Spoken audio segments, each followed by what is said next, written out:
నేను మీ కుటుంబాల్లో మంచి చేస్తుంటే ఓటేయండి అన్నాడు. ఓటేలా, ఎందుకంటే మంచి చేయలే. రెండో పాయింట్, నీ బిడ్డ 99% అన్నీ కంప్లీట్ చేశాడు అన్నాడు.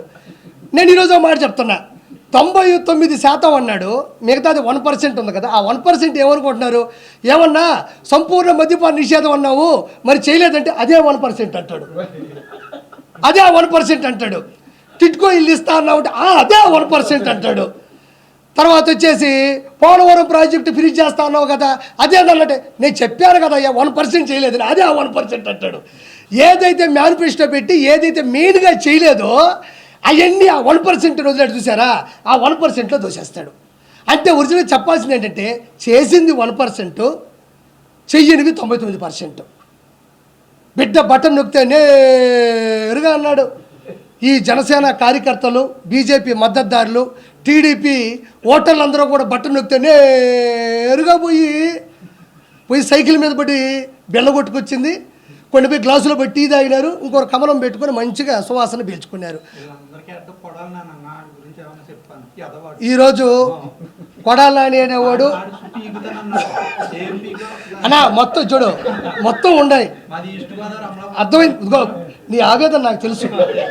ఈరోజు టీడీపీ జనసేన గెలిచిందంటే అదే.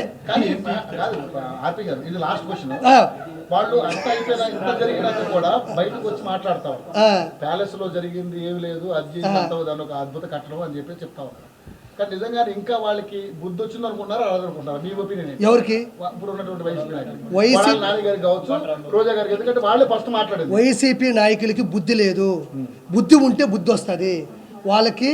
పడాల నానికి కానీ, పేరు నానికి కానీ, వల్లభనేని వంశీకి కానీ, ఇక్కడ చూస్తే మా నెల్లూరు గాడిద అనిల్ కుమార్ యాదవ్ కానీ, బొత్స సత్యనారాయణ కానీ, అది చేసినది ఆయనకి కానీ, ఎవ్వరికీ కూడా ఏ రోజుడికి బుద్ధి రాదు, బుద్ధి లేదు, వాళ్ళు బుద్ధి నేర్చుకోరు. బుద్ధి ఉన్నవాడెవడు వైఎస్ జగన్మోహన్ రెడ్డి ప్రభుత్వంలో ఉండడు. బుద్ధి లేని వాళ్ళే వైఎస్ జగన్మోహన్ రెడ్డి ప్రభుత్వంలోనే ఉంటారు. వాళ్ళు ఎప్పటికీ తెలుసుకోరు. ఒకటి గుర్తుపెట్టుకోండి, మనం రోబో ఫస్ట్ పార్ట్ చూసాం, రోబో 2.0 చూసాం. చిన్న రోబోలు వస్తాయి అంటే కదా అని, అదేనా 2.0. ఆ చిన్న రోబోలే ఈ పేరు నాని, కొడాల నాని, వల్లభనేని వంశీ, మిథున్ రెడ్డి, వైవి సుబ్బారెడ్డి, బొమ్మన కరుణాకర్ రెడ్డి, అనిల్ కుమార్ యాదవ్, ఇక్కడ చూస్తే విడుదల రజని, వీళ్ళందరూ దోరపూడి చంద్రశేఖరు, రోజా, వీళ్ళందరూ ఎవరంటే రోబో. పెద్ద రజనీకాంత్కి చిన్నవి ఉంటాయి చూడు, వీళ్ళందరూ. అతని బుద్ధి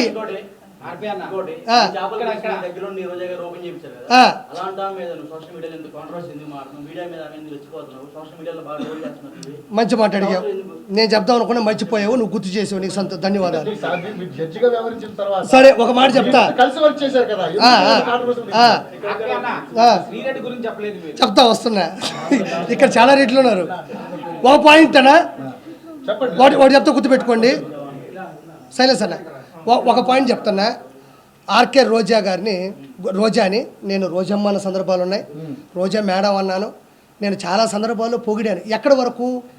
జడ్జిమెంట్ నుంచి, మా షోకాడి నుంచి ఆవిడ ఉన్నటువంటి సింప్లిసిటీ వరకే నేను బతికిన పరిధిలో నాకు అవసరం. నేను మనసు నా రాష్ట్రాన్ని సర్వనాశనం చేస్తున్నారు, అందులో రోజా కూడా ఒక భాగం అయిపోయింది అని నేను తెలిసినప్పుడు, నేను రాజకీయాల్లోకి వచ్చినప్పుడు, రాజకీయాల్లోకి వస్తే అటాక్ చేయాలి, తిట్టాలనే పద్ధతి కాదు. ఆవిడ తప్పు చేసింది కాబట్టి చిన్న ఆర్టిస్టులు, చిన్న చితక ఆర్టిస్టులు. నేను ఈరోజు ఒక మాట చెప్తా ఉండా, ఈరోజు ఆవిడ జడ్జిమెంట్కి వచ్చి డబ్బులు తీసుకుంది, టీం లీడర్గా నేను డబ్బులు తీసుకుని, ఆవిడ పని ఆవిడ చేసింది, నా పని నేను చేశాను. ఎక్కడే వాడు స్వచ్ఛందంగా వచ్చే అయ్యో ఆర్పీ వచ్చాడు స్కిట్ చేస్తున్నాను, నేను పొగడాలా, వాడిని నేను నిలబెట్టాలని ఎవడు రారు. నేనేమో రోజా గారు వచ్చారు, ఆవిడ జడ్జిగా నిలబడాలని నేనేమో ఊరికే స్కిట్లు చేయలే. ఎవరు డబ్బులు వాళ్ళు తీసుకున్న, ప్రొడ్యూసర్ కూడా సంపాదించుకున్నాడు. ఎవరి పని వాడిది, ఆడితే ఒక వ్యాపారం. వాళ్ళు డబ్బులు పెట్టుకొని ఎవరైతే ఛానల్స్ పెట్టుకున్నారో, ఛానల్స్ తీసుకున్నారో వాళ్ళు ఆనందంలో వాళ్ళు డబ్బులు పెట్టారు, వాళ్ళు బతికారు. నేను ఎవరైనా వాడు చెప్తున్నా, ఈరోజు చిరంజీవి గారు మంత్రి అయిన తర్వాత చీర పెట్టి, కడుపు నిండా అన్నం పెట్టి, ఆ రోజంతా ఆవిడని సంతోషపెట్టి, సంతోషం అమ్మా, ఒక ఆడపిల్ల ఉండి, ఒక హీరోయిన్ ఉండి, నా కొలీగ్ ఉండి, నువ్వు ఈరోజు మంత్రి పదవి వచ్చిందని పైన ఆయన చీర పెట్టి, కడుపు నిండా అన్నం పెట్టి, సరదాగా ఇంట్లో కాస్త కూర్చోబెట్టి పంపించిన పక్క రోజే ఈ రోజా పవన్ కళ్యాణ్ పట్టుకొని తిట్టలేదా? పవన్ కళ్యాణ్ గారిని ఆవిడకి సిగ్గు లేదా? అలాంటప్పుడు చిరంజీవి గారిని పట్టుకొని తిట్టలేదా, నాగబాబు గారిని పట్టుకొని తిట్టలేదా, ఏ రోజు తిట్టలేదా? అదే రోజా, ఆర్కే రోజా చిరంజీవి గారితో ఎన్ని సినిమాలు హీరోయిన్గా చేయలేదు? ఎన్నిసార్లు వాళ్ళు కలిసి భోంచేస్తుంటారు, ఎన్నిసార్లు వాళ్ళు సీన్లు డైలాగులు ఇద్దరు కలిసి మాట్లాడుకొని ఉంటారు, ఎన్నిసార్లు ఒకరినొకరు ప్రోత్సహించుకొని ఉంటారు.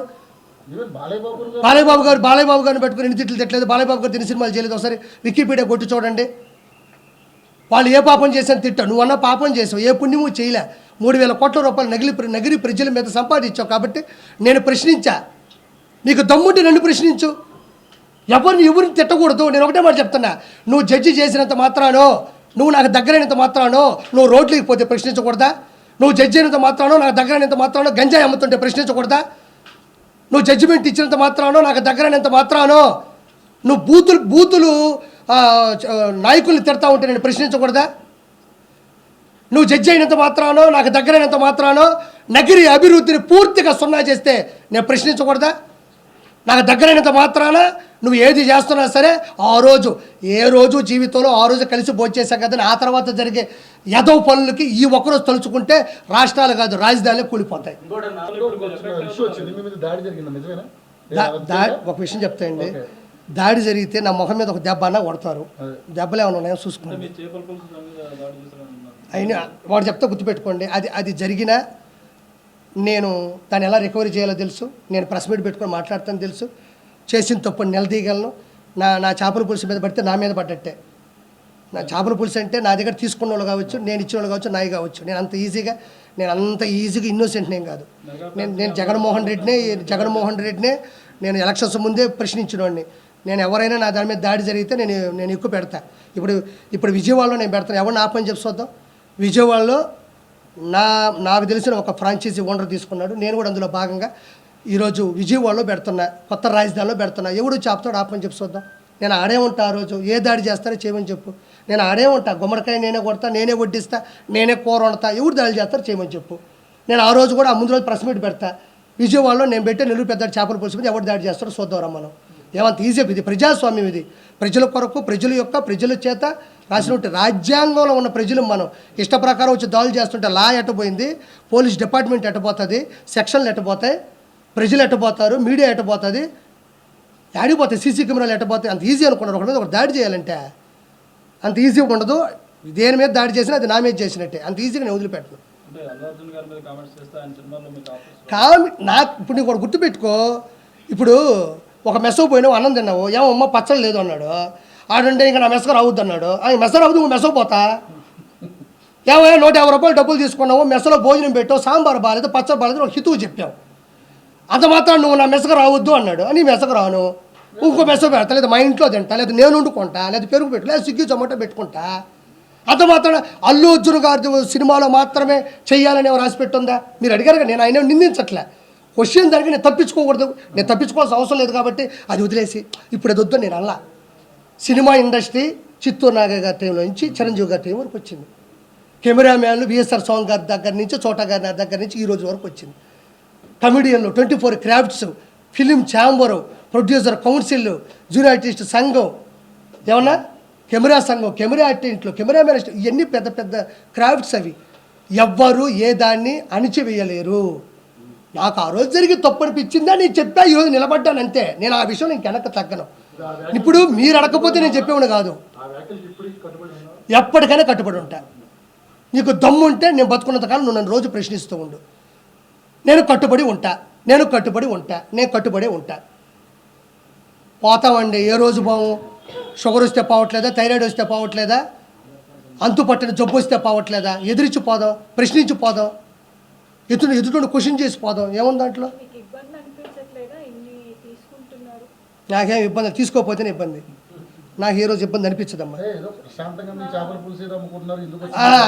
ఏమంటే ఈరోజు జబర్దస్త్లో కానీ, ఈరోజు ఉన్న 175 శాసనసభ్యులు కానీ, 25 మంది క్యాబినెట్ 25 మంది ఎంపీలు కానీ, క్యాబినెట్ మినిస్టర్లు కానీ, వాళ్ళు కూడా నాలాగే ఒక అమ్మ అబ్బకి పుట్టొచ్చిన వాళ్ళే. వాళ్ళు కూడా వాళ్ళ సంఘర్షణ స్థితి, వాళ్ళు ఉద్యమం కావచ్చు, వాళ్ళ డిగ్రీ కాలేజీల్లో వాళ్ళు లీడర్లు అయి ఉండొచ్చు, తర్వాత ఏదో ఒక ఉద్యమం మీద వాళ్ళు తిరుగుబాటు చేసి ఉండొచ్చు, ఆ తర్వాత కాలంలో రాజకీయాల్లోకి వచ్చి ఉండొచ్చు, నిలబడి ఉండొచ్చు. అది ఎవరికి వ్యతిరేకం కాదు, ఎవరికి వ్యత్యాసం లేదు. నాకు అనిపించింది, నా బాడీలో అది ఉంది, నేను ప్రశ్నిద్దాం అనుకున్నా ప్రశ్నించాను అంతే. ఒకసారి ముందుకెళ్ళిన తర్వాత క్షమాపణ చెప్పే పరిస్థితి ఏ రోజు నేను తెచ్చుకోను. క్షమాపణ చెప్పే విధంగా నేను తప్పు చేయను. నా జీవితంలో నేను ఎవరికి క్షమాపణ చెప్పను.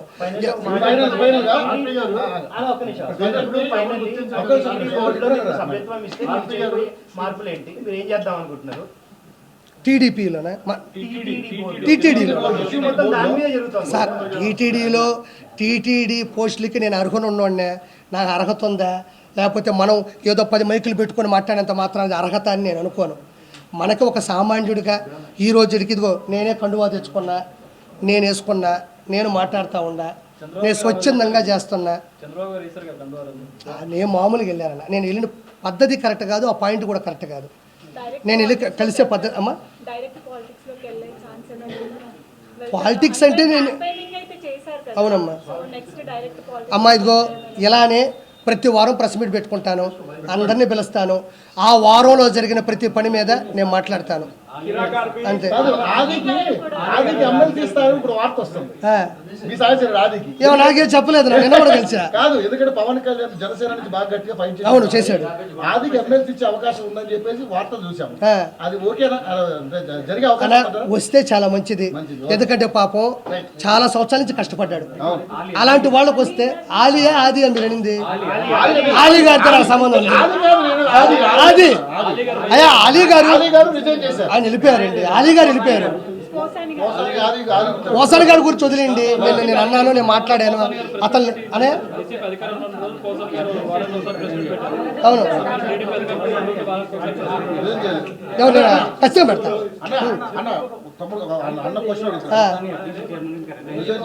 ఎవరు చేస్తాడు? ఏమయ్యా ఇప్పుడు ఎఫ్డీసీ చైర్మన్కి పోసాన గారు రిజైన్ చేయలేదన్నారు, చేయకుండా ఇంట్లో ఇట్టుకుంటాడండి దాన్ని. ఆ రోజు నేను మాట్లాడినప్పటి నుంచి ఈ రోజు వరకు బయటికి రాలా. బయటకు వచ్చి కనీసం ఓడిపోయిన తర్వాత అయినా ప్రజలు మమ్మల్ని ఎందుకు ఓడించారు మేము తెలుసుకుంటాం, మేము నేర్చుకుంటాం అని కూడా లేదు.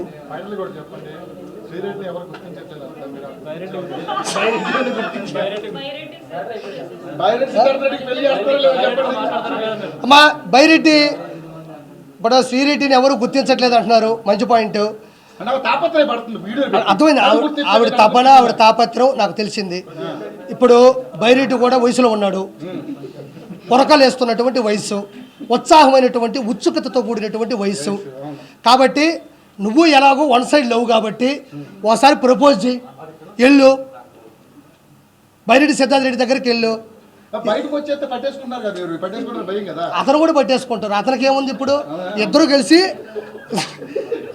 కలిసి ఒకరినొకరు అర్థం చేసుకోవడమే నిజమైనటువంటి పరమార్థం. ఇప్పుడు వైఎస్ఆర్సీపీ వెళ్ళి బైరెడ్డిని పిలిపించుకొని ఇద్దరు మాట్లాడుకొని ఏమ్మా ఏంది పరిస్థితి ఏంది అనుకుంటే వాళ్ళ ఇష్టాలు వాళ్ళవి.